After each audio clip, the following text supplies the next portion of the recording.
Bom dia, irmãos. Estamos iniciando mais uma escola bíblica dominical. O nosso estudo de hoje trata da paixão de um missionário e tem como exemplo o missionário Paulo, o apóstolo Paulo. Nosso estudo está baseado no livro de Efésios, capítulo 3, e traz um grande exemplo de paixão por missões. Missões nascem no coração de Deus para o nosso coração, para o coração de todo cristão. Missões é o nosso dever, o dever de todo cristão, de todo aquele que se converte ao Evangelho. Mais do que nunca, todo o mundo carece de transformação, carece de esperança, a esperança que só o Evangelho pode promover ao coração de cada homem, de cada ser humano. Venha conosco, estude essa lição e que hoje todos nós possamos aquecer, possamos acender em nossos corações a paixão, o amor por missões.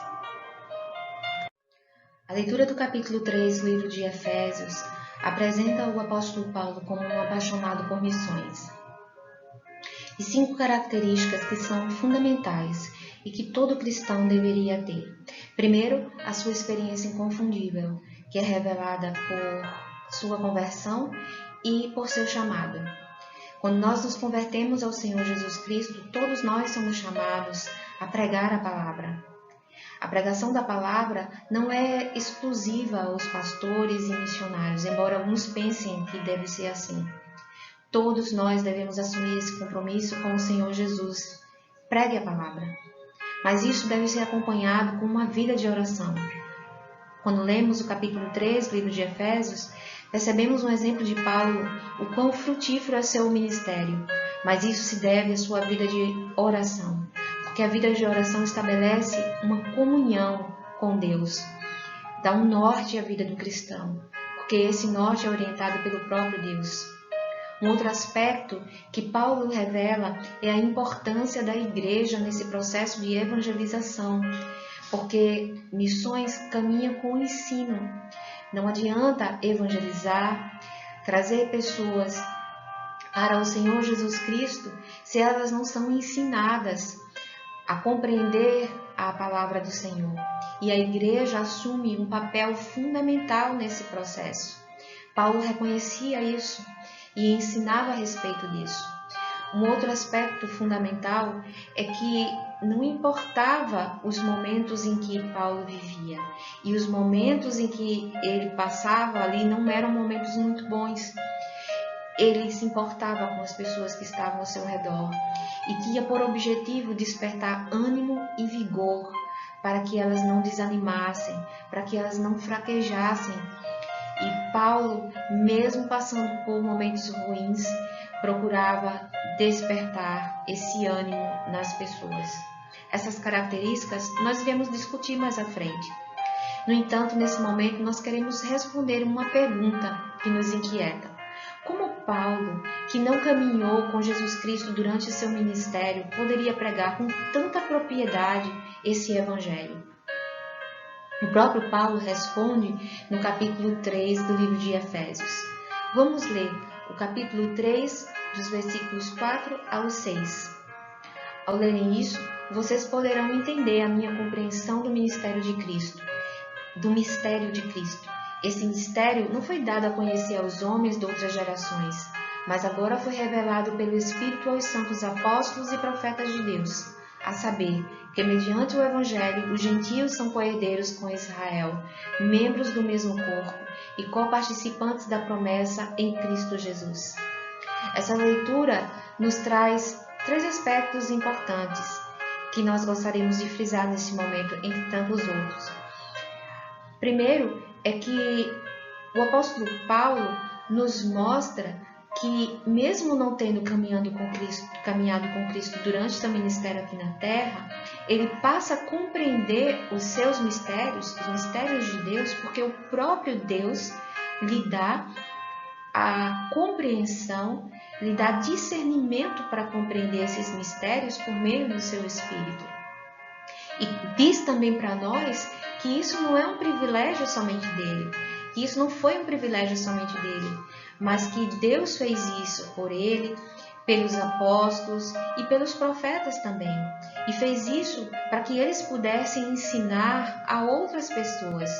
Paulo nos fala que, mediante isso, o Evangelho pôde ser pregado, inclusive aos gentios, que passaram a ser co-herdeiros, juntamente com Israel.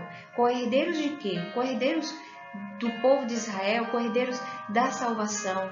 A salvação pode ser alcançada por este povo, que antes era destinada apenas ao povo de Israel. A partir do Senhor Jesus Cristo, que nos justificou lá na cruz, nós alcançamos a salvação, não porque nós somos merecedores, mas porque Cristo nos permitiu ser co-participantes, co-herdeiros. Passamos a ser chamados filhos de Deus. Deus reconheceu o seu único Filho, Jesus Cristo, mas passamos a ser chamados filhos de Deus por meio do Senhor Jesus Cristo. Então, é o Evangelho que nos possibilita isso. Então, o Evangelho chegou até nós, nos foi dado, esse presente nos foi dado.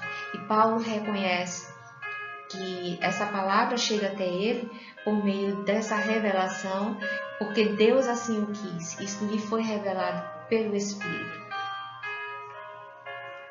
Hoje, a revelação já existe e precisa ser entendida com sabedoria, conhecimento e coerência. A vida de oração, meus irmãos, ela é muito importante. Nós devemos pedir sabedoria, conhecimento e coerência do nosso Deus para entender a revelação. E o que é a revelação para nós hoje em dia? Não pode faltar, por parte daquele que quer exercer a obra do Senhor, fundamentos sólidos e entendimento da revelação que nos foi dada. A revelação que nos foi dada é a palavra do Senhor. É a Bíblia. A palavra do Senhor precisa ser entendida, precisa ser compreendida. Precisamos de conhecimento, precisamos de sabedoria, discernimento. E isso é o Senhor que nos dá por meio da oração. Orem, peçam a Deus sabedoria para entender a palavra do Senhor e preguem a palavra. A paixão de um missionário é evidenciada em sua experiência inconfundível, marcada pela sua conversão. Com Paulo não foi diferente. Sabemos da sua conversão lá em Damasco, quando Jesus o busca, quando Jesus se revela a ele, aquela voz que diz: Saulo, Saulo, por que me persegues? É Deus quem busca a Saulo, é Deus que se apresenta a Saulo, é Deus quem se revela a ele. A partir daquele momento, Paulo, ele muda completamente. A vida dele é transformada. Fica para trás o fariseu, o legalista, o religioso. Fica para trás aquele que perseguia os cristãos, aquele que mandava prender, matar, aquele que não compreendia os mistérios de Deus. E agora, a partir da conversão, Deus dá a Paulo a condição, o poder de compreender os seus mistérios. E agora ele é chamado para um ministério de levar a palavra aos gentios. O chamado de pregar a palavra passa a ser agora o objetivo de Paulo. Nesse momento, eu lhe pergunto: você lembra da sua experiência? A experiência da sua conversão? Você consegue lembrar como foi essa experiência? Agora, eu lhe pergunto: você tem atendido ao chamado de pregar a palavra? Em Efésios capítulo 3, versículo 7, Paulo diz: fui eleito ministro desse evangelho, segundo o dom da graça de Deus que me foi concedida conforme a atuação do seu poder. Paulo reconhece que ele foi escolhido por Deus, ele foi eleito por Deus, segundo o dom da graça de Deus. Ele reconhece que foi pela graça, pelo amor de Deus, e me foi concedido conforme a atuação do seu poder. Nunca nos esqueçamos disso, irmãos. que foi pela graça que o Senhor nos alcançou, que foi pelo seu amor, que esse Evangelho nos alcançou. A experiência da nossa conversão, ela nunca deve ser perdida de vista. Que essa experiência ela seja uma chama acesa em nossos corações, para que o nosso chamado de pregar a palavra também possa estar sempre aquecido em nossos corações. A paixão de um missionário envolve a pregação da palavra e o fazer missões. Missões exigem do missionário ações que vão além da pregação da palavra. Muitas vezes será preciso levar o pão a quem tem fome, será preciso dedicar tempo para ouvir, será preciso dedicar tempo para ajudar aquele que está precisado, será preciso dedicar os nossos dons, será preciso perceber aqueles que estão à margem da sociedade, para desenvolver projetos, para oferecer a nossa mão amiga aos drogados, às prostitutas, aqueles que estão nos presídios, aqueles que a sociedade não acredita mais que podem ser regenerados. Mas o Evangelho acredita sim, porque nós fomos regenerados. Nós fomos alcançados por essa graça maravilhosa que o Senhor Jesus nos ofereceu. Nós precisamos olhar para aqueles que estão envolvidos nas religiões pagãs, nas crendices. Quantos carecem de olhar o horóscopo antes de sair de casa, porque tem medo, precisam saber o que vai acontecer naquele dia.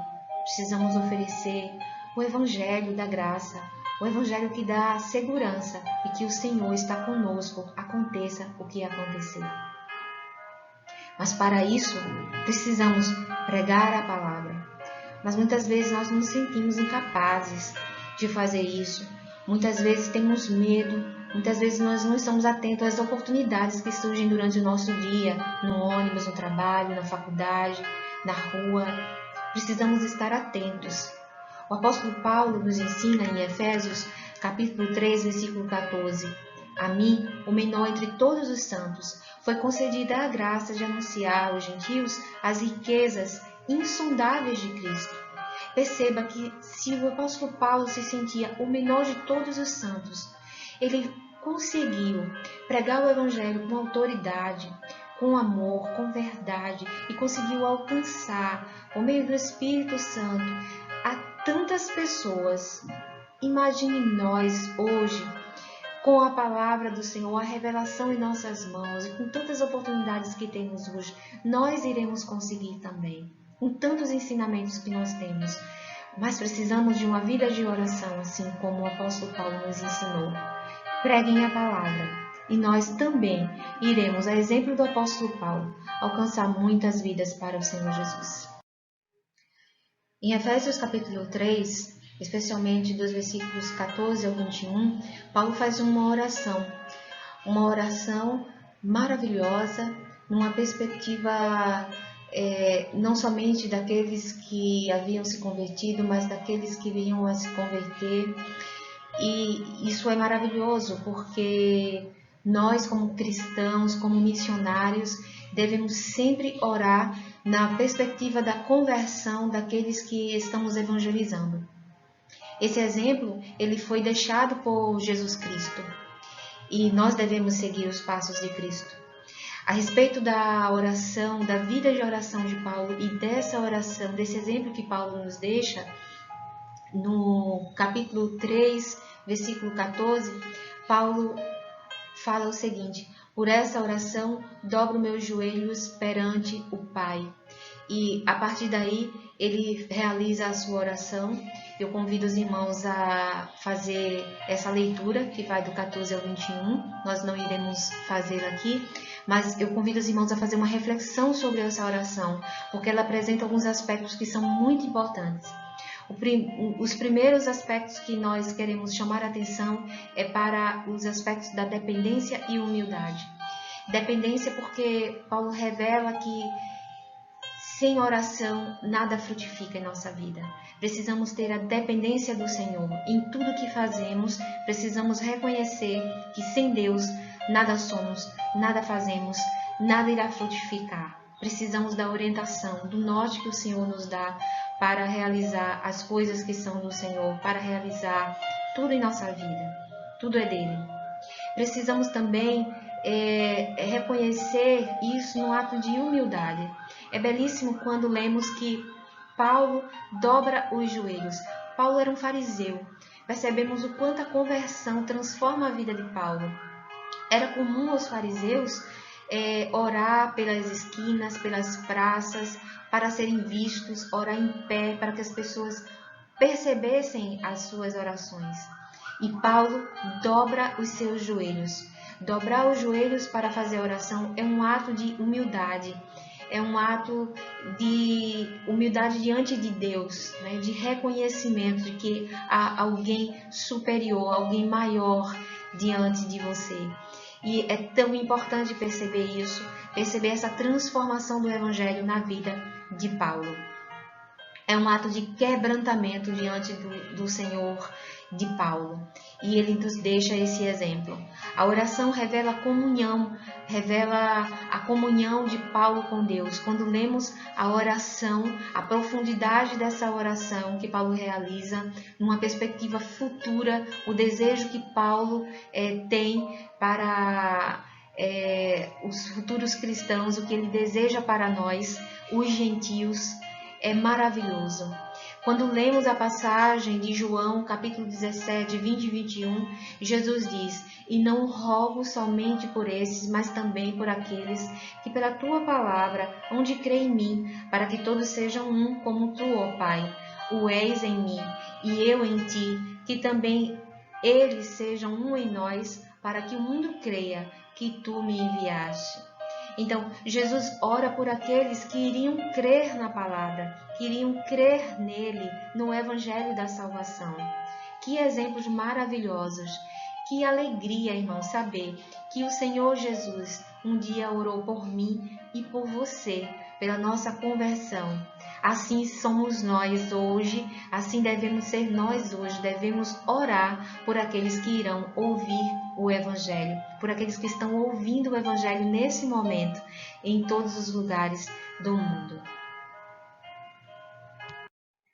A paixão de um missionário também pode ser evidenciada por meio da importância que o missionário dá à igreja no processo de evangelização.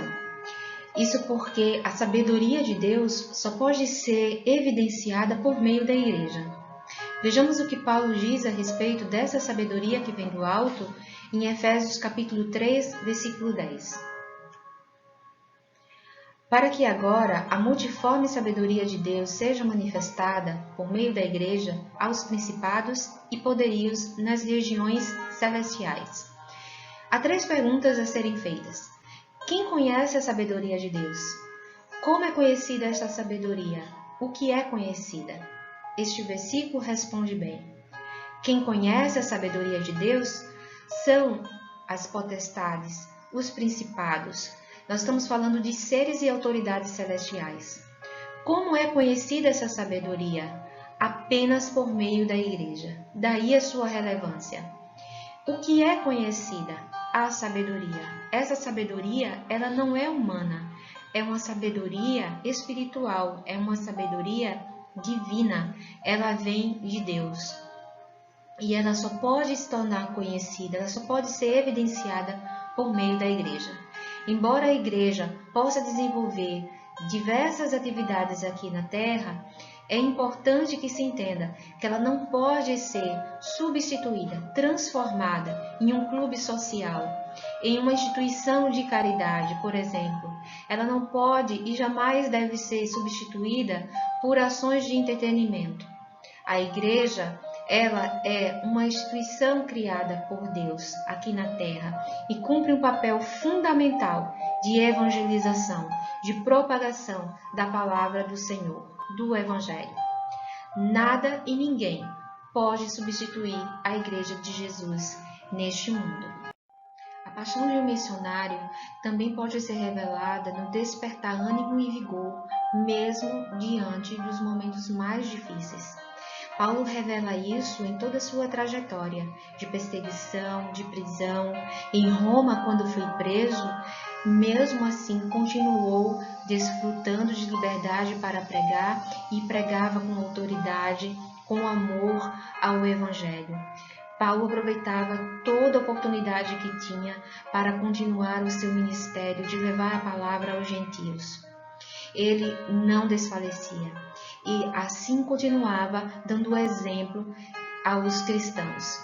Ele também se preocupava porque percebia que o Evangelho do Senhor precisava ser pregado, precisava ser anunciado. Então queria que os cristãos desfalecessem diante do seu sofrimento, que não era pouco.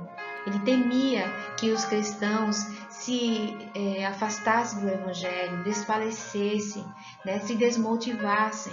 Então, ele buscava animá-los sempre com uma palavra e por isso fez um pedido que em Efésios capítulo 3, versículo 13. Portanto, peço-vos que não vos desanimeis por causa das minhas tribulações, por vossa causa. Elas são a vossa glória. Nem mesmo as atribulações que Paulo sofreu, as tribulações, as perseguições, as prisões, impediram que Paulo exercesse o seu ministério, cumprisse com os propósitos que Deus tinha traçado para ele. E era isso que interessava a Paulo, que os cristãos percebessem. Interessava a Paulo que eles buscassem se alegrar no Senhor, buscassem força no Senhor para continuar fazendo a vontade de Deus e não se rendessem ao desânimo por causa das atribulações. Estamos encerrando nosso estudo da Escola Bíblica Dominical, mas antes desejamos lembrá-lo que missões nascem no coração de Deus e que Ele deseja colocar missões em seu coração. Portanto, nunca esqueça ou abandone o seu chamado. Todos nós devemos pregar a palavra. Nosso compromisso e o compromisso de todo cristão é de que devemos pregar a palavra. Lute e desenvolva uma vida de oração. É a oração que vai estabelecer o nosso relacionamento com Deus e tornar nossa vida frutífera. Ame sua igreja e demonstre isso com palavras e ações. É na igreja onde temos a oportunidade de crescer e aprender sobre a palavra de Deus, de frutificar, de testemunhar e ajudar outros também a crescer na palavra do Senhor. Que o Senhor Deus, pois, nos abençoe e até a próxima Escola Bíblica Dominical.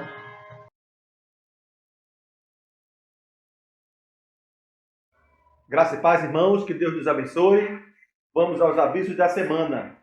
Irmãos, nós solicitamos a atenção de cada um dos irmãos em relação ao decreto do governo do Estado, onde orienta em relação ao deslocamento, que deva ser feita só o imprescindível, de maneira que as pessoas que são da área de risco e precisa realizar entrega de sua oferta, entrega de dízimo ou até donativos para a cesta básica, faz contato com o irmão Marcelo, faz contato com o Ministério de Ação Social e nós, como igreja, vamos disponibilizar um irmão para ir até a sua residência apanhar esse material. Tá certo, irmãos? Que Deus nos abençoe. Em relação ao culto da quarta-feira, não esqueça, 19h30, estamos esperando todos vocês. E logo em seguida, a sala de oração. Amém? Vamos aos aniversariantes desta semana.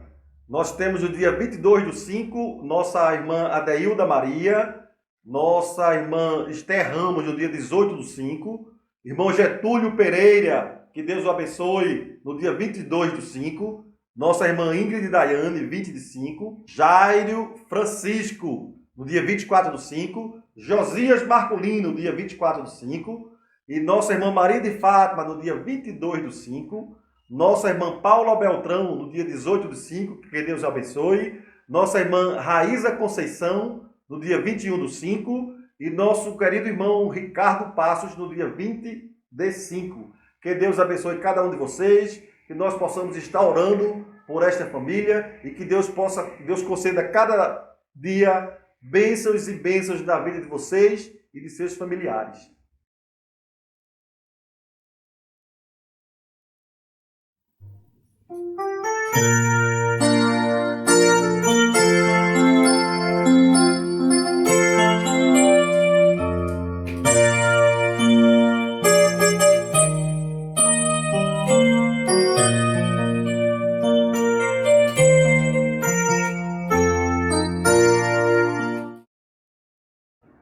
Bom dia, irmãos, graças e paz a todos.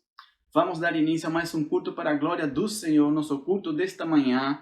E eu convido os irmãos para que façam comigo a leitura do introito bíblico que se encontra no Salmo 90, versículo 2, que diz: Antes que nascessem os montes, ou que tivesses formado a terra e o mundo, sim, de eternidade em eternidade, Tu és Deus. Amém. Chamada adoração com a irmã Amparo. Ao Deus de amor e de imensa bondade, com voz de júbilo vinde aclamai, com coração transbordante de graças, seu grande amor todos vinde louvai.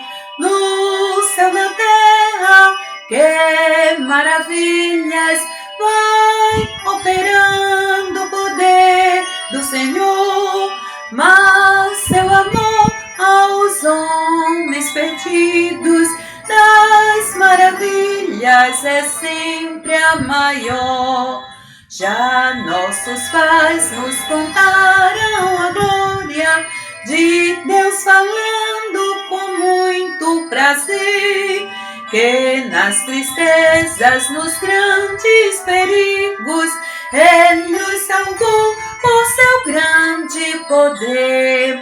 No céu, na terra, que maravilhas vai operando o poder do Senhor, mas seu amor aos homens perdidos das maravilhas é sempre a maior. Hoje também nós bem alto cantamos que as orações Ele nos atendeu. Seu forte braço que é tão compassivo, em nosso auxílio Ele sempre estendeu. No céu, na terra, que maravilhas vai operando o poder do Senhor, mas seu amor aos homens perdidos das maravilhas é sempre a maior. Como até hoje, daqui para sempre, Ele será nosso eterno poder, nosso castelo bem forte e seguro, e nossa fonte de excelso prazer. No céu, na terra, que maravilhas vai operando o poder do Senhor, mas seu amor aos homens perdidos das maravilhas é sempre a maior. Amém. Façamos esse momento de oração, de adoração ao nosso Deus. Oremos. Pai querido, glorificamos o Teu nome, Te adoramos, Senhor, pela Tua graça, pela Tua misericórdia, que todos os dias estreamos e desfrutamos, Pai. Todo louvor e toda adoração sejam dadas a Ti, ó Deus, porque o Senhor tem cuidado de nós, o Senhor é amoroso, misericordioso e bondoso. O Senhor é digno de toda glória e de toda honra, Pai. A Ti, Senhor, invocamos, pedindo que tudo que for realizado e tudo que foi preparado para esse culto da manhã, o Senhor o receba como oferta de adoração da nossa parte. Por isso, Senhor, Te agradecemos porque permites que, pelo menos através destes meios virtuais, possamos cultuar junto, nos achegarmos uns aos outros de forma virtual, forma espiritual. Cada um está na sua casa, mas o Senhor está conosco nesse momento. Recebe, Pai, todos os louvores. Usa o pregador desse dia, dessa manhã, para a Tua glória e para a edificação do Teu povo, da Tua igreja. É assim que te oro, Pai, te agradecendo por tudo, em nome de Jesus. Amém. Irmãos, dando continuidade ao nosso culto desta manhã, peço que faça comigo a leitura bíblica que se encontra em Êxodo capítulo 15, versículo 11, e no Salmo 77, versículo 14, que diz: Quem entre os deuses é como tu, ó Senhor, quem é como tu, poderoso em santidade, admirável em louvores? Tu és o Deus que faz maravilhas. Tu tens feito notória a tua força entre os povos. Amém. Cantemos com a equipe de louvor. Olá, irmãos, estamos juntos nessa manhã para nós louvarmos e adorarmos o nosso Deus. Os irmãos sabem que estamos no mês da família e nada melhor do que nós estarmos agradecendo a Deus por nossas famílias, agradecendo ao Senhor por todo o seu cuidado. E eu queria nessa manhã convidar todos vocês a estarmos juntos conosco para nós adorarmos o nome do nosso Senhor Jesus Cristo. Vamos louvar a Ele nessa manhã.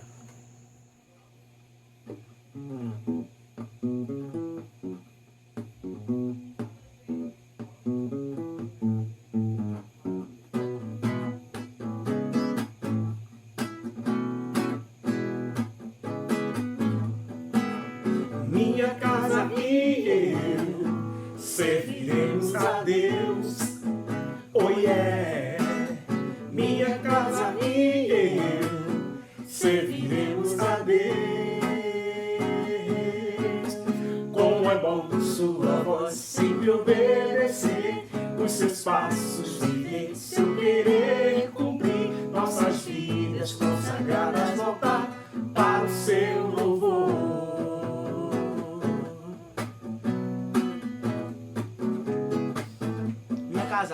Minha casa e eu serviremos a Deus. Oh yeah! Minha casa e eu serviremos a Deus. Como é bom sua voz sempre obedecer, os seus passos viver, seu querer cumprir, nossas vidas consagradas voltar para o seu louvor. Bendiremos o teu nome, ó Pai, não há Deus tão grande como tu. Serviremos só o Mestre, nos rendemos somente a ti, nos rendemos somente a ti. Minha casa e eu, minha casa e eu serviremos a Deus. Oh yeah! Minha casa e eu serviremos a Deus. Como é bom sua voz sempre obedecer, os seus passos seguir, seu querer cumprir, nossas vidas consagradas voltar para o seu louvor. Bendiremos o teu nome, ó Pai, não há Deus tão grande como tu. Serviremos só o Mestre, nos rendemos somente a ti, nos rendemos somente a ti. Minha casa e eu serviremos a Deus. Oh yeah! Minha casa e eu serviremos a Deus. Como é bom sua voz sempre obedecer, os seus passos seguir, seu querer cumprir, nossas vidas consagradas voltar para o seu louvor, para o seu louvor, para o seu louvor, para o seu louvor, para o seu louvor.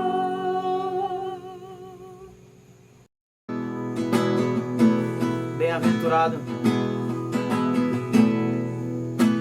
bem-aventurado o homem que não anda segundo o conselho dos ímpios, que não se detém no caminho dos pecadores e nem se assenta na roda dos escarnecedores. Antes tem o seu prazer na lei do Senhor, e na sua lei medita de dia e noite. Pois pois será como árvore plantada junto a ribeiros de águas, a qual dá o seu fruto na estação apropriada, e cujas folhas não caem, tudo quanto fizer prosperará, a qual dá o seu fruto na estação apropriada, e cujas folhas não caem, tudo quanto fizer prosperará. Bem-aventurado, bem-aventurado o homem que não anda segundo o conselho dos ímpios, que não se detém no caminho dos pecadores, Nem se assenta nem se assenta na roda dos escarnecedores. Antes tem o seu prazer na lei do Senhor, e na sua lei medita de dia e noite. Pois será como árvore plantada junto ao ribeiro de águas, a qual dá o seu fruto na estação apropriada, e cujas folhas não caem, tudo quanto fizer prosperará, a qual dá o seu fruto na estação apropriada, e cujas folhas não caem, tudo quanto fizer prosperará, a qual dá o seu fruto na estação apropriada, e cujas folhas não caem, tudo quanto fizer prosperará. Prosperará.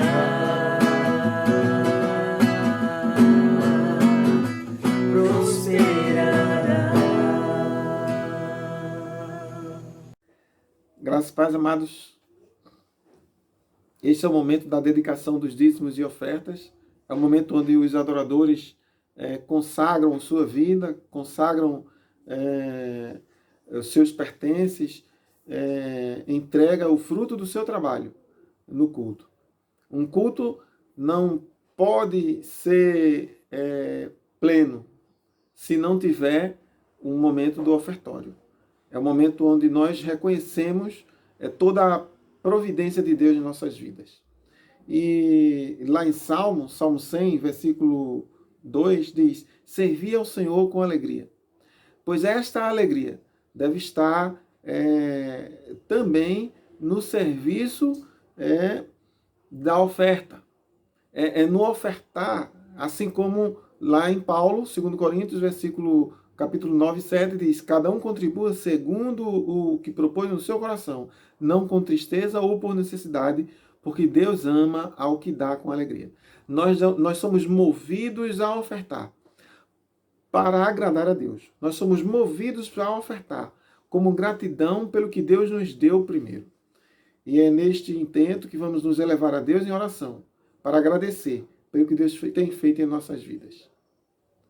Pai querido, Deus poderoso, te agradecemos pelas grandes obras que tens realizado em nossas vidas. Te agradecemos, ó Pai Santo, pela obra maior, que foi a obra da salvação. A obra, ó Deus, que podemos, ó Deus, hoje sermos chamados filhos, ó Pai Santo. Pai querido, é tudo que agradecemos, Pai Santo. Te peço, ó Pai Santo, que tu opere, ó Deus, em toda a humanidade. Que possamos, ó Deus, tão logo, nos congraçar em espírito de adoração a Ti, em agradecimento, Senhor, pela cura que Tu tens a realizar em nossas vidas. É tudo que te pedimos em nome de Jesus Cristo. Amém. Irmãos, nesse momento faremos a leitura do tema do mês e a divisa. Tema: celebrando a glória de Deus, cuidando do nosso lar. Divisa: mas se alguém não tem cuidado dos seus, e principalmente dos da sua família, negou a fé, e é pior do que o infiel. 1 Timóteo 5, 8. Oremos pelas famílias. Pai, nós queremos te agradecer, Senhor, pelo teu cuidado e pela tua proteção com cada família, Senhor, da IABV. Queremos te agradecer, Senhor, porque tu tens suprido a nossa necessidade, não tem deixado faltar o pão, não tem deixado o que vestir, Senhor. Muito obrigada, Pai, por tantas bênçãos derramadas. Queremos colocar diante de ti, Senhor, aquelas famílias que estão com pessoas desempregadas, Senhor, que não tem quem proveja, Pai, nesse momento. Que tu, Senhor, utilize, Pai, os nossos irmãos, para que a gente possa ajudá-los, Pai, para que a comida chegue, Senhor, na casa de todos nós. E que tu tome conta, Senhor, daqueles também que têm parentes que estão enfermos, Senhor, que estão passando por dificuldade, Pai. Que tu vá à frente, Pai. Queremos colocar diante de ti todas as aflições, Senhor. Os joelhos, Senhor, que estão dobrados diante de ti, junto à cama, te pedindo, Senhor, socorro, paciência, Pai. Te pedindo, Pai, um acalento, Pai, no coração de cada um. Toma conta, Senhor, para que a gente possa cada dia mais, Senhor, confiar, Senhor, na Tua provisão, confiar, Pai, na Tua proteção. E muito obrigada, Senhor, pelas bênçãos derramadas, pelos livramentos que Tu tem nos dado, que a gente não tem ideia. Somos gratos, Senhor, por tudo. É em nome de Jesus que Te colocamos, Pai, todas as famílias, em Tuas mãos. Em nome de Jesus que Te oramos e Te agradecemos. Amém. Amém.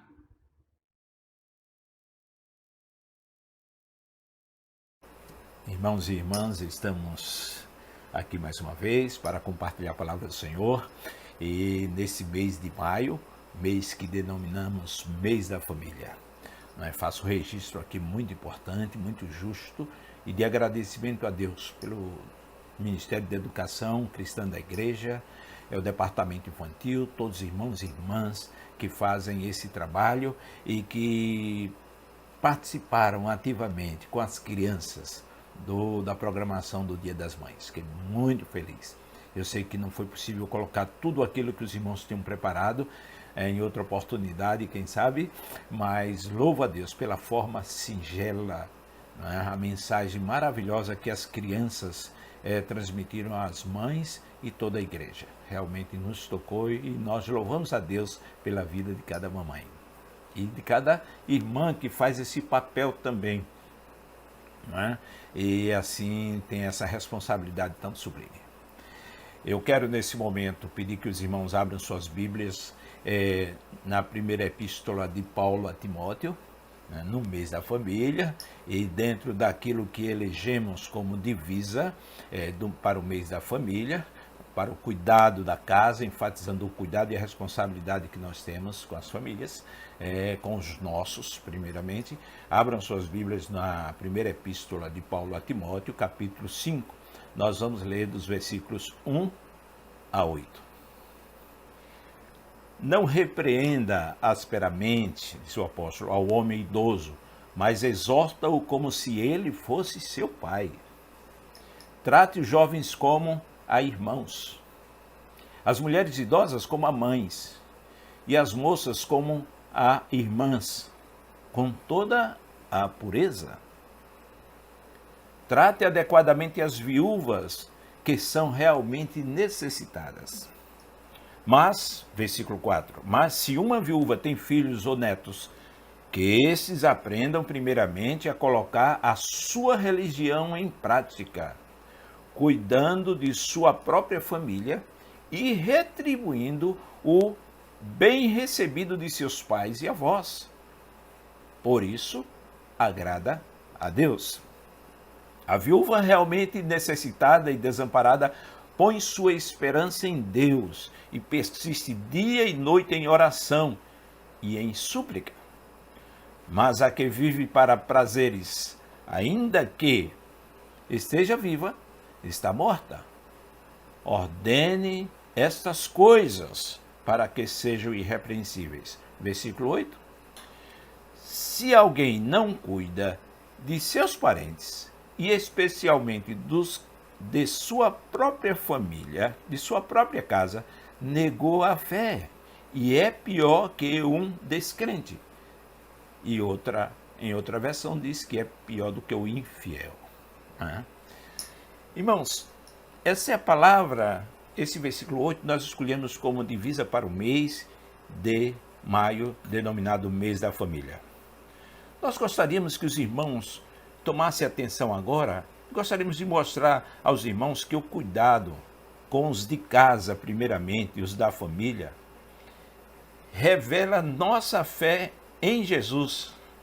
E a falta desse cuidado nos enquadra como infiéis, não convertidos, não salvos por Jesus. Veja como a questão é muito séria, né? Sabia disso? Então o apóstolo mostra isto e nós vamos discorrer um pouco nessa reflexão sobre isto. Nós estamos num contexto bem propício para refletirmos sobre a família e o cuidado dentro dela. Não gostaríamos de estar nesse momento, nesse contexto. De repente, por força de uma pandemia, nós sabemos, fomos obrigados a retornar à família e nela praticarmos atos recíprocos de cuidado, os mais elementares e indispensáveis à sobrevivência de cada um e da família. Interessante que podemos ver autoridades, podemos ver pessoas de todos os níveis, de todas as classes, todas as condições, falando a respeito daquilo que ele cobra, daquilo que passaram a fazer em sua casa, em face da quarentena. Lavar prato, não é? Lavar roupa, em alguns casos, cuidar e ajudar, inclusive para que seja o dia dinâmico e para que sirva inclusive também de terapia. Mas, na verdade, de repente nos encontramos nessa situação. Retornamos onde tudo começou. Não é? Ora, nisso aí a ideia de muitos é de que fomos devolvidos ou obrigados a retornar ao lugar de onde saímos. E, em alguns casos, nos distanciamos, seja física, emocional ou finalisticamente, em termos dos objetivos da família. E aqui está um aspecto desse momento de pandemia que já disse aqui. Quizás seja um momento, uma época com enfoque pedagógico, que possamos aprender muito, que possamos saber onde realmente nós estamos na família, ou como está a família, né? Aquilo que o filho deixou de fazer, ou o pai, ou a mãe, enfim. Esse é o momento também de reaprendermos, né? De resgatarmos não só valores, mas o próprio relacionamento na família, quem sabe, não é? O que significa isto? De repente, fomos devolvidos à família, fomos obrigados. Lógico, por uma ordem sanitária e para o bem da saúde de todos. Com alguns exageros, mas isso não compete a nós. O que é importante é a proteção de todos. Muitos estavam ou estão ausentes da família, pois não mantém mais nenhum vínculo, como eu disse, ou responsabilidade com ela e seus membros. É uma das crises da família. Não é? É uma das crises da família, que de repente alguém está observando muitos comentários, eu não sabia, quanto eu perdi, como eu estava distante. E em alguns casos, não dá mais para minha família.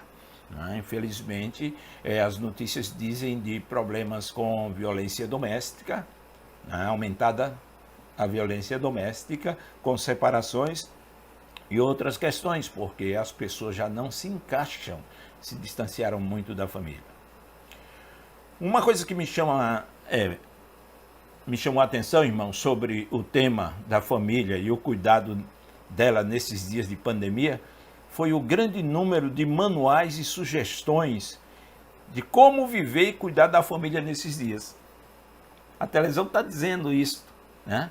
Na internet, eu fui fazer uma pesquisa através da internet e ouvindo também na televisão algumas orientações como conviver, o pai brincando com o filho, etc., criar uma dinâmica, e eu encontrei várias expressões aqui, várias coisas relacionadas a isso, algumas sugestões. Veja o que eu encontrei numa rápida pesquisa na rede, algumas coisas.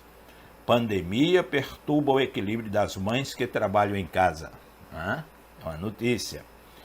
9 dicas para higienizar a casa em meio à pandemia do coronavírus. Outra referência. 10 dicas de atividades em casa para cuidar da saúde mental durante a pandemia. Dicas para pais em quarentena. Vejam só, né? 9 maneiras de a família proteger os avós durante a pandemia. São dos grupos de risco. Nós somos o grupo de risco. Ministério lança orientações para aproveitar em família o tempo de isolamento. Né? Paternidade em tempos de pandemia. Repensando o papel do pai nos cuidados com os filhos. Como agir com os idosos durante a pandemia? Foi dito. Como fica a rede de apoio familiar em tempos de pandemia? Coronavírus, 2 pontos. O sufoco de cuidar dos filhos pequenos e trabalhar. São essas questões envolvendo hoje a família por tudo isso que vem acontecendo. Pouca dessas orientações, irmãos, ou sugestões se reportam ou se fundamentam em temas como a origem da família, a natureza da família e os propósitos da família a partir das Escrituras Sagradas, a partir de Deus, o Criador da família. Não há como falar ou cuidar da família, nós sabemos, e de seus membros, principalmente em momentos de crise, sem entender que a família foi criada por Deus. É composta de pessoas que trazem em si a imagem e semelhança de Deus e tem como propósitos espelhar, como falamos, não é? E espalhar a glória do Senhor. Não é? A glória de Deus, conforme Gênesis 3, lá na criação. O tempo não nos permite mais muitas delongas, mas gostaria de registrar que a Bíblia nos mostra que desde o início da criação a família foi um instrumento para o cumprimento dos planos de Deus. Assim foi com Adão e Eva, né? Eles são a coroa da criação, né? Com Noé, esposa, filhos, noras, né? Com Abraão e Sara, José e Maria, e assim por diante. Foi sempre assim e sempre será. A família no centro, com o foco mais importante de Deus, como coroa da criação. A família como instrumento nuclear da obra e propósito de Deus. É a família.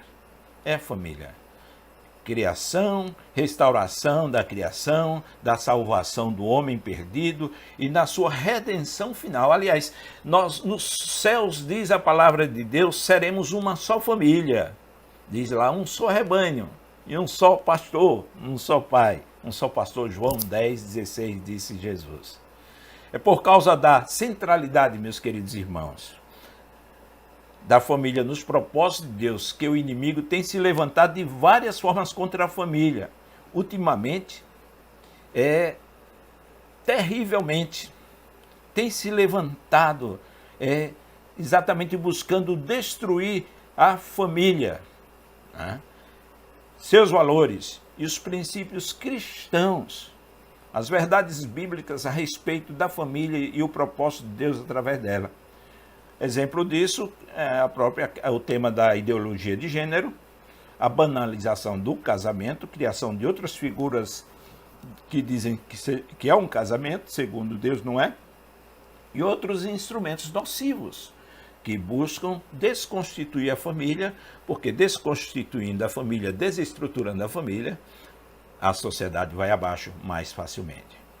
Feitas essas considerações, irmãos, vejamos o texto lido onde está o versículo usado por nossa igreja como divisa bíblica nesse mês da família, nesse mês de maio. A divisa é o versículo 8, mas nós vamos ler lemos já a partir do versículo 1 e nós vamos agora discorrer um pouco em 3 partes o que realmente nos ensina o apóstolo a partir da instrução dada ao jovem pastor Timóteo.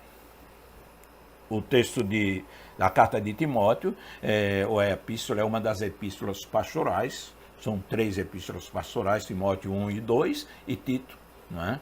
São epístolas que Paulo escreveu a pastores, a obreiros diretamente, numa orientação como eles deveriam proceder, principalmente Timóteo, que era um jovem e ordenado ao ministério e tinha grande responsabilidade na igreja de Éfeso. Então nós podemos destacar isto a respeito da importância desta carta. Eram instruções eclesiásticas ao novo pastor Timóteo, para a sua boa conduta e o bom funcionamento da igreja, mas com importante repercussão, nós vamos ver, na família e no testemunho cristão de cada um de seus membros, fora da família, na igreja e fora da igreja. É importante que o apóstolo deixa muito claro que o testemunho da família ele repercute, reverbera na igreja e na sociedade. E ao final tudo vai depender da família, inclusive a igreja. Isso é importante. A família antecede a igreja, eu já disse. Não existe igreja sem família, certo? A família e a igreja é formada de famílias. Então, eram instituições assim, com essa importância, essas instruções dadas à instituição, à família e à igreja. Não é? Mas essas instruções dadas pelo apóstolo Paulo, é bom que se diga, essas instruções a Timóteo, já falei, e tem 3 aspectos ou níveis. Primeiramente, foco na atitude, nas palavras e nas ações. Primeiramente, do novel pastor.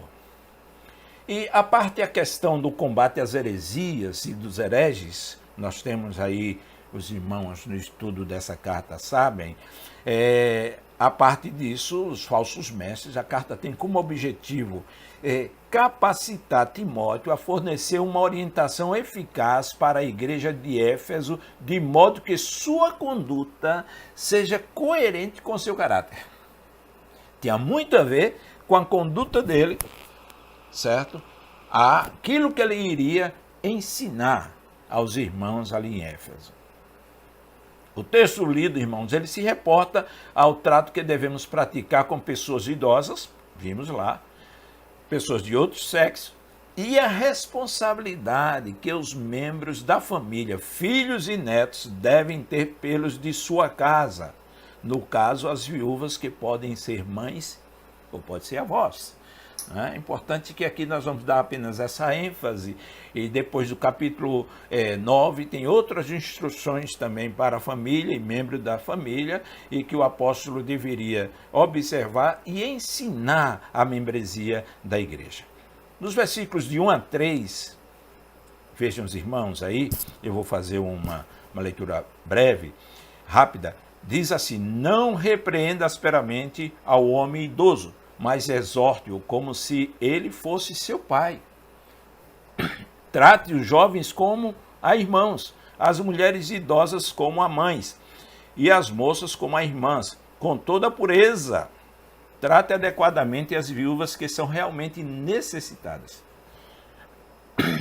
É bom observarmos que aqui a instrução é diretamente ao novel pastor, ao ministro.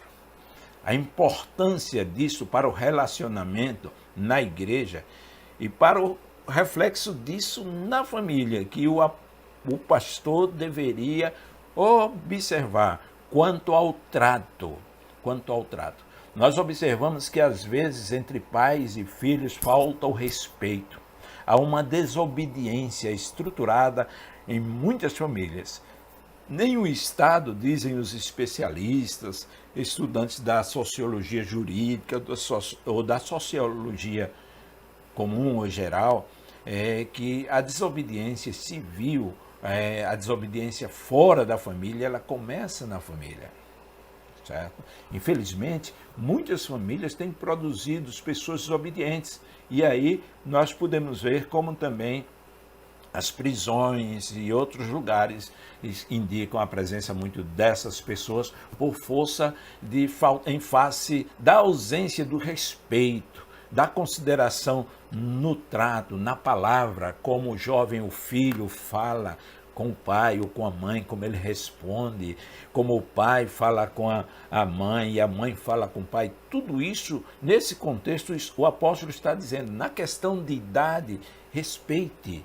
É bíblico, né? É bíblico. No Antigo Testamento tem o conselho dos anciãos, e nós sabemos que reis sucumbiram, perderam seus reinados porque não respeitaram, não é? A palavra daquele que tinha experiência, né, desobedeceram, não foram, no mínimo, elegante àqueles que tinham maior idade e maior experiência. Está dentro disso, por isso que é valioso observarmos isso. Então, é bom que observemos na convivência do lar.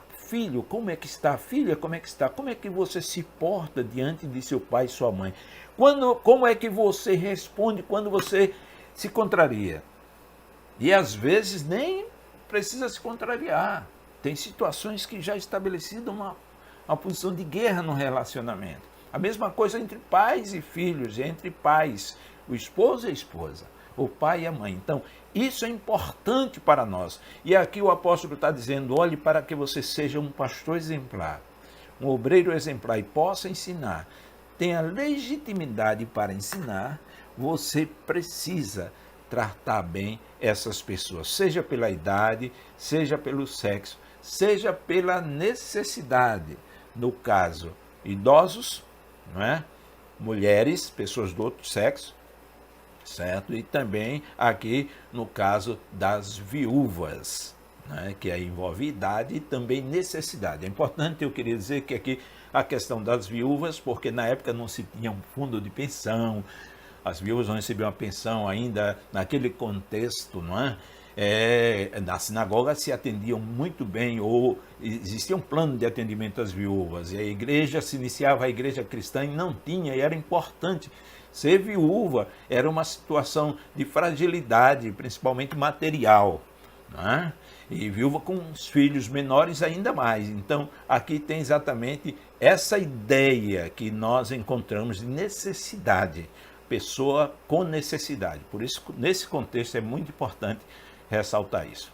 Então, o apóstolo ensina, que diz que primeiramente o líder, ou os líderes, não só o pastor, os demais líderes, no caso da família, os pais também, devem ter cautela e devem observar esse aspecto no relacionamento, no trato. Irmãos, muita coisa se perde. Alguém já disse, por um grito se perde uma boiada. E às vezes tem acontecido isso na família. Uma palavra branda diminui o furor, como diz a própria Bíblia, né? Então, dos versículos 4 e 7, já o apóstolo faz uma referência mais voltada para o núcleo da família, internamente a família, né? Ali foi mais centrada nele, líder. Paulo diz, você deve fazer assim, deve ter essas atitudes, essas palavras, dessa forma, com esse conteúdo, de respeitoso, enfim. Aqui ele já se dirige à membresia da família, como Timóteo deveria ensinar aos membros da família, principalmente o cuidado um pelo outro. E, especificamente, diante de necessidades, de pessoas com necessidades, com fragilidades. Né? Como diz assim, mas se uma viúva tem filhos ou netos, que esses aprendam primeiramente, versículo 4, primeiramente a colocar a sua religião em prática. Vejam só, que desafio. Cuidando de sua própria família e retribuindo o bem recebido de seus pais e avós. Por isso agrada a Deus. Digo, aliás, pois isso agrada a Deus. Versículo 5, a viúva realmente necessitada e desamparada põe sua esperança em Deus e persiste dia e noite em oração e súplica.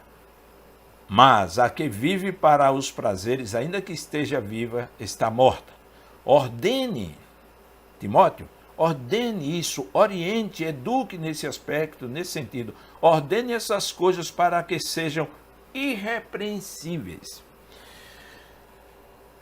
Toca também a Timóteo como líder aqui o ensinamento, porque a missão dele é ensinar e ele está voltado exatamente para esse comportamento.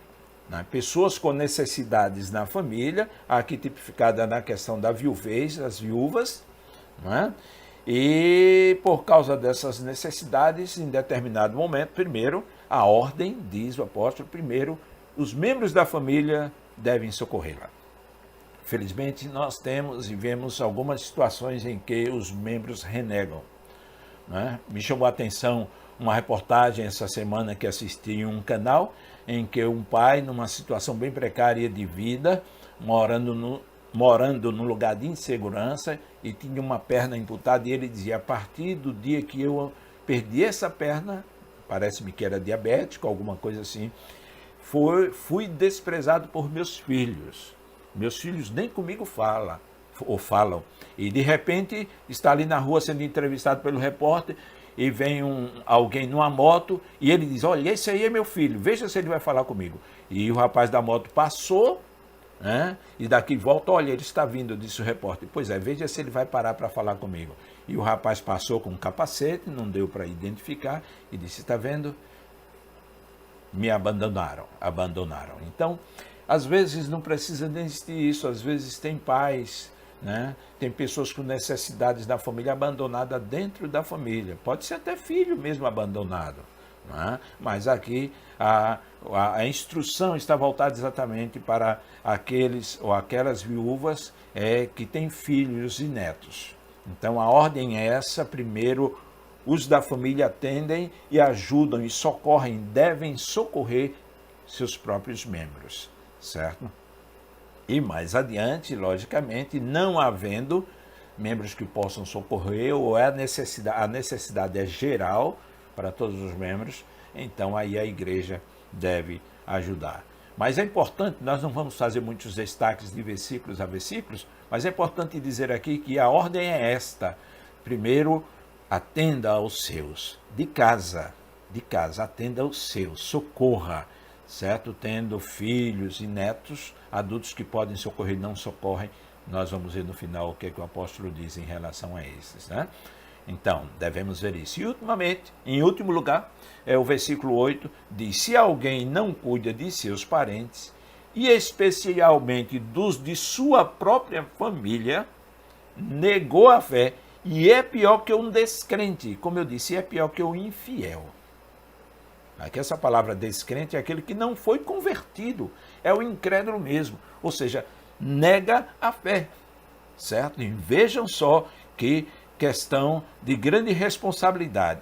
Se você não responde, ser responsável é responder pelas necessidades dos seus, sejam emocionais, sejam materiais, sejam espirituais. Nós, como pais, somos responsáveis. E chega um momento que quem passa a ser responsáveis são os filhos, são os netos. Aliás, a própria lei brasileira, o Código Civil diz que o avô tem direito à pensão, certo? Pensão alimentícia em algumas situações, certo? Tem situações em que a pensão alimentícia, a lei já obriga que os filhos deem àqueles necessitados que não eram apenas filhos, certo? São outros membros da família.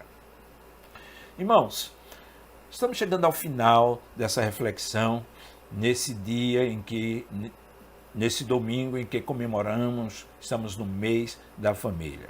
Eu gostaria de, por inferência ou indução, de aplicar esse texto de uma forma mais ampla. O texto foi exposto, ainda que não detalhadamente, mas naquilo que nos interessa, na mensagem de hoje, não é? E gostaríamos de usar o método indutivo, como diz, do particular para o geral, não é? Aqueles que estudam a filosofia, a psicologia, falam muito disso. Então, por inferência, tirando aí desse exemplo, ampliar a sua aplicação, né?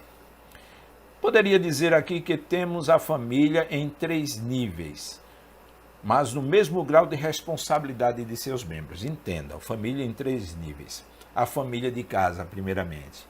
Os que vivem debaixo do mesmo teto.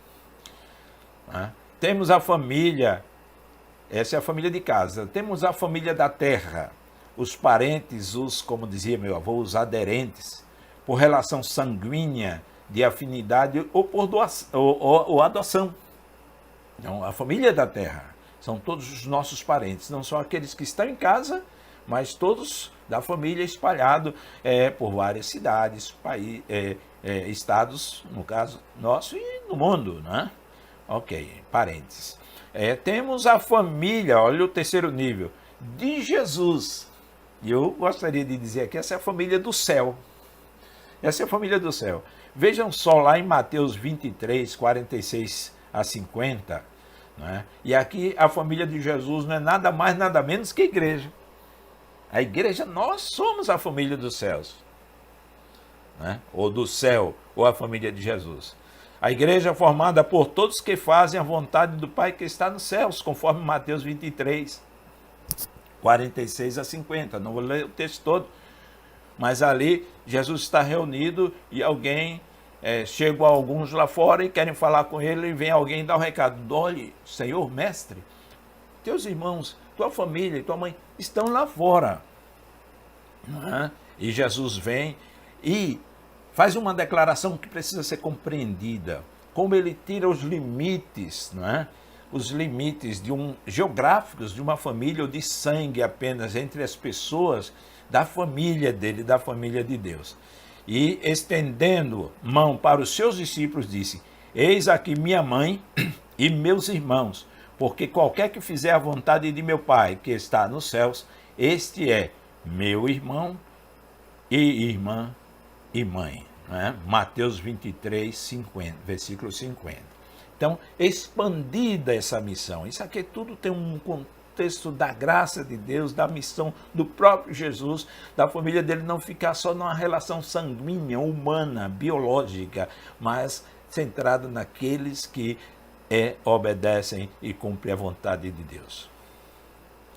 Aí eu pergunto, nessa extensão que estamos dando aqui, como temos tratado os idosos, pessoas do outro sexo e as viúvas em casa, na igreja e fora dela? Como temos?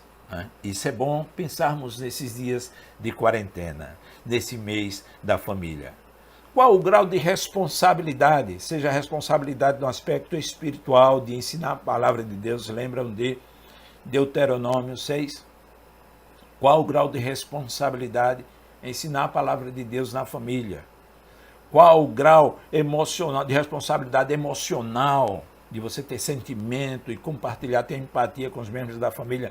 E qual o grau de responsabilidade, digo responsabilidade econômica ou material, você se sentindo responsável pelo sustento quando eles não têm dos membros da sua família? Qual o grau? De 1 a 10. Onde é que você está? Ou não está? Ou é 0 ou é negativo? Porque tem algumas pessoas que às vezes, ainda que não ajudam, além de não ajudarem, criam uma dependência. Lógico que tem aquelas pessoas que não podem mesmo, por vários fatores, até de saúde, mas tem outras que podem, né? Por exemplo, e não trabalham, certo? É bom observar isso. Qual o grau de responsabilidade, então, material com os seus, os de casa? Você tem pensado isso? Os da família da terra, né? Os parentes demais, e o da família do céu, da igreja. Você tem grau de responsabilidade? Você sente com eles? Tem compaixão? Tem empatia? Você tem negado a fé? Olhe, o que você diz e faz em casa com os seus é o mesmo que você diz e faz na igreja, no templo, ou mais especificamente no culto de adoração a Deus? Vejam bem. Veja o desafio. Mas se alguém não tem cuidado dos seus, e principalmente dos de sua casa, negou a fé e é pior do que o infiel. Caim, depois de praticar um ato terrível, de assassinar seu irmão, Deus perguntou a ele: onde está o seu irmão? Ele disse: sou eu por acaso guardador do meu irmão? Essa foi a resposta de um assassino, de que contrariou todas as coisas. Somos sim, cada um sim, é responsável pelo outro. É responsável pelos seus, os de sua casa, os da igreja, né? Os parentes da igreja como a família do céu, e os seus demais parentes. Logicamente, cada um tem que buscar a sua provisão pelo trabalho e outros instrumentos, mas em determinadas situações esse aspecto, eu disse, é espiritual, é emocional e é também material, esse grau de responsabilidade estampado ali no versículo 8. E veja que é muito importante isso quando não se faz. A instrução, irmãos. Nós sabemos que há uma responsabilidade bíblica, sua e minha, para com a família, e esse compromisso é colocado em uma ordem, principalmente aos de sua casa, ou primeiramente os de sua casa. Não é? Isso foi a instrução que Paulo deu para o jovem pastor Timóteo, que ele deveria aprender, que ele deveria ensinar e os demais da igreja deveriam praticar no seio de sua família, na igreja, para que estivessem preparados para viver na eternidade na família do céu. Gálatas 6, 9 e 10 diz: e não nos cansemos de fazer o bem, porque a seu tempo ceifaremos se não houvermos desfalecido. Então, enquanto temos tempo, façamos o bem a todos, mas principalmente ou primeiramente aos domésticos da fé. Isso é pedagógico, isso é estratégico. Você cuida de Jerusalém, você fortalece a sua casa, depois fortalece a igreja, e a igreja fortalece o Estado, o país. Enfim, isso é uma estratégia de Deus. Primeiramente aos domésticos da fé não é nada excludente.